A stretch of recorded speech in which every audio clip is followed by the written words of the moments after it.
నమస్తే. అక్టోబర్ 31 కార్తీక మాస శుక్రవారం శుక్లపక్ష దశమి తెల్లవారుజామున 3 గంటల 40 నిమిషాల వరకు తదుపరి ఏకాదశి. ధనిష్ఠా నక్షత్రం పగలు 2:40 వరకు తదుపరి శతభిష నక్షత్రం. దుర్ముహూర్తం ఉదయం 8:18 నుండి 9:03 మధ్య కలదు.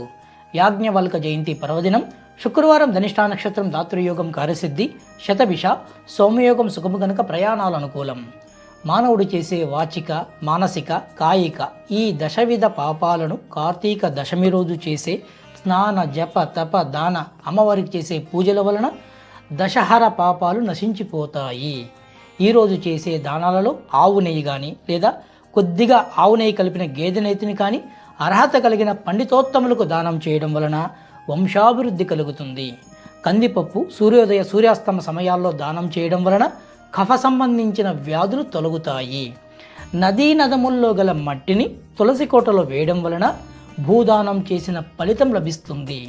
స్నానానంతరం ఉమ్మెత్తు పూలతో గణపతిని పూజిస్తే బుద్ధిమాంద్యం తొలగిపోతుంది.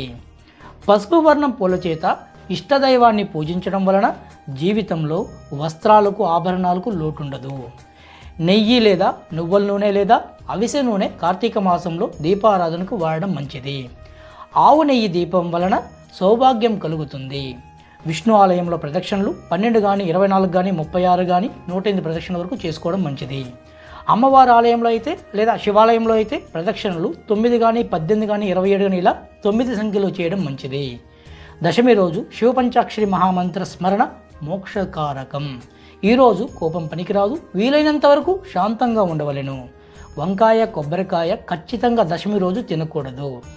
అజామినుని చరిత్ర వినడం కానీ చదవడం కానీ చేయవలెనని గురువచనము. జై శ్రీరామ్.